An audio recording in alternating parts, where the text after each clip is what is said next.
I'd like to have a little bit of a chat now to you about how American governments in a time period we're looking at, and American presidencies and American Congress, approach the managing of their economic affairs.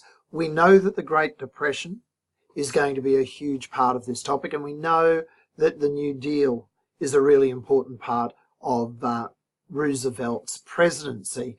Both of these connect so closely to the economy that we need to get some foundations in your thinking in place. So here's a couple of main themes, trends, ideas that affect the era we're looking at. Firstly, America, broadly speaking, had a very strong sense of leave it alone capitalism. The French term is laissez faire capitalism. And that existed until Roosevelt became president in 1933.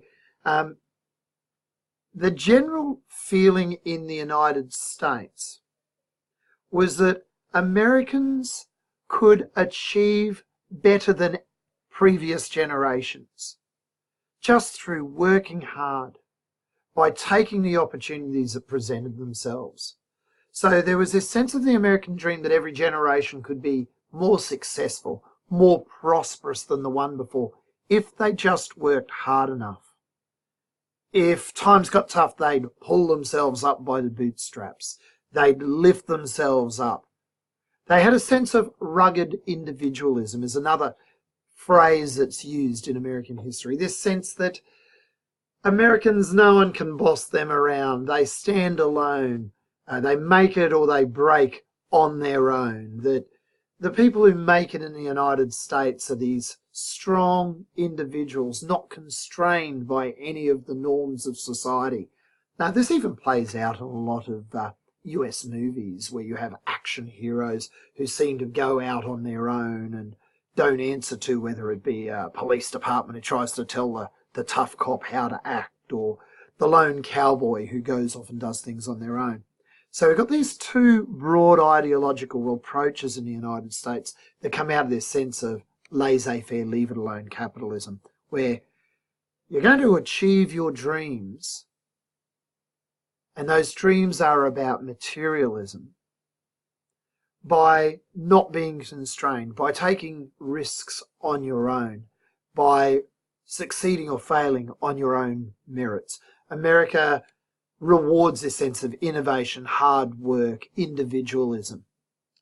So, broadly speaking, US governments, even today, tend to have a hands-off approach to the economy.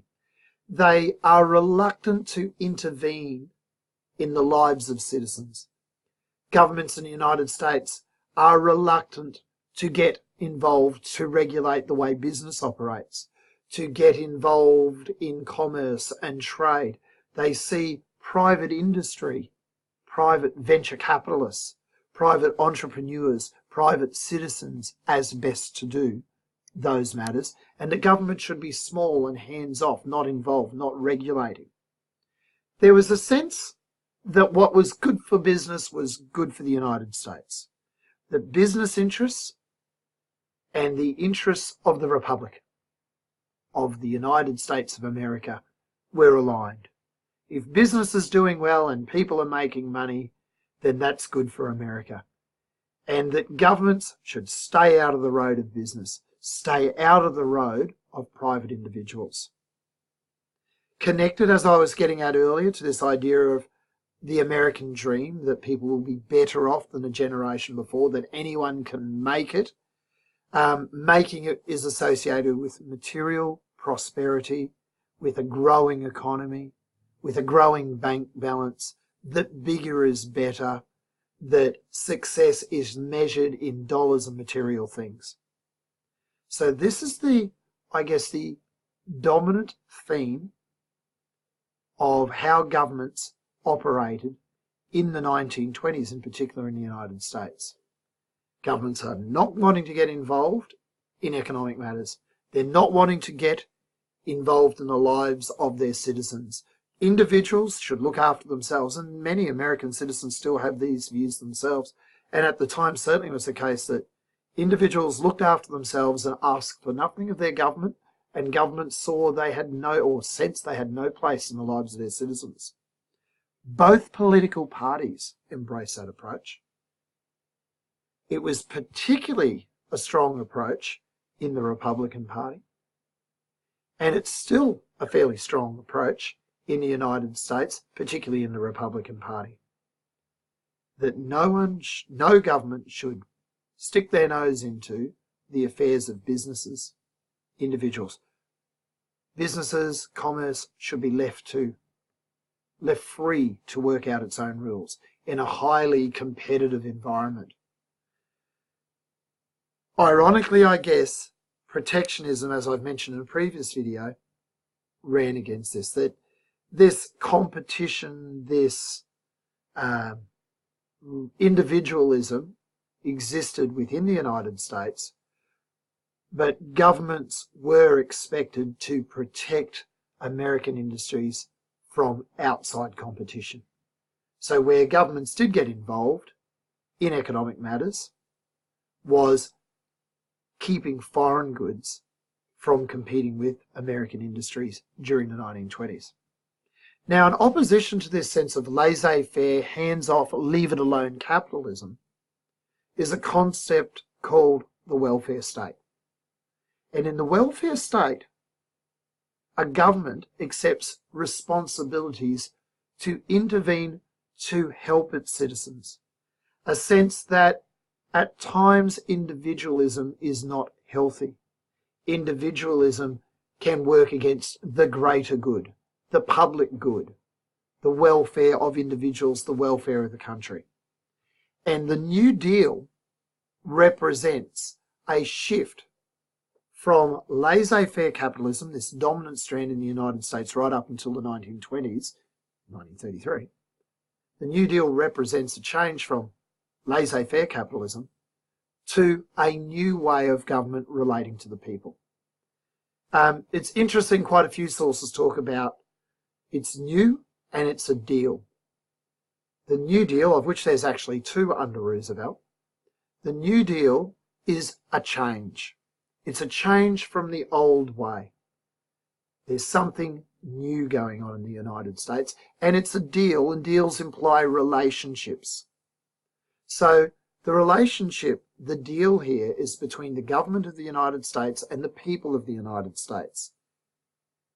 I've said in the screen here, it implies a transaction, that the government has a responsibility to its citizens, and the citizens have a responsibility to the government. Now, this is very different from this sense of hands-off individualism, separation, that was the dominant trend of economic matters under largely Republican governments in the 1920s. The New deals of FDR were a great change in the way America's governments related to its people. That Roosevelt and his presidency, his executive branch, are very, very eager to intervene in the economy. Congress comes to be dominated by Democrats who are supportive of Roosevelt, and Congress increasingly is wanting to create laws which change the relationship between the United States government and its people. And it's one in which the United States government is no longer hands-off. It intervenes. It regulates. It spends money in order to shape the economy and shape economic activity. So the New Deal, this welfare state approach to government, is associated with President Roosevelt, a Democrat.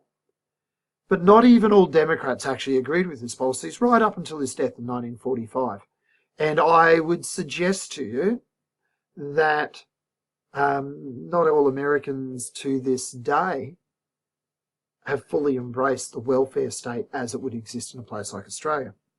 Australia has very much embraced a welfare state approach to government, as has Britain and many Western countries. But the United States still has a sense that governments should be small and stay out of people's lives and stay out of the lives of the economic affairs of the nation. That governments should get out of the road of business. get out of the road of businessmen, largely men, making the money. One of the big issues we're going to grapple with in the coming weeks of this unit is a question which asks, was the US government under Roosevelt moving beyond the role allowed by the Constitution? Was the US government under Roosevelt exceeding its brief, going outside what it is allowed to do? There are huge pressures on Roosevelt from members of his own, class, the wealthy, let's say, patricians of the United States, the wealthy families of the United States who saw him as a class traitor, selling out the interests of the wealthy.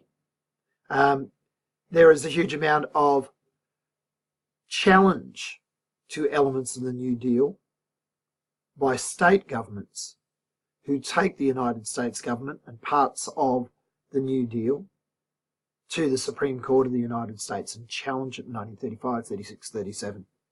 And big areas or big platforms of the New Deal are actually ruled unconstitutional by the Supreme Court. And these become pressures on the US presidency. So that set us up a little bit for thinking about the 1920s, a period in which laissez faire capitalism dominates in the United States, the Roaring Twenties, and then the welfare state established under the New Deals of Franklin Delano Roosevelt after he's elected during the Great Depression, when he's elected in November 1932, and becomes president in 1933.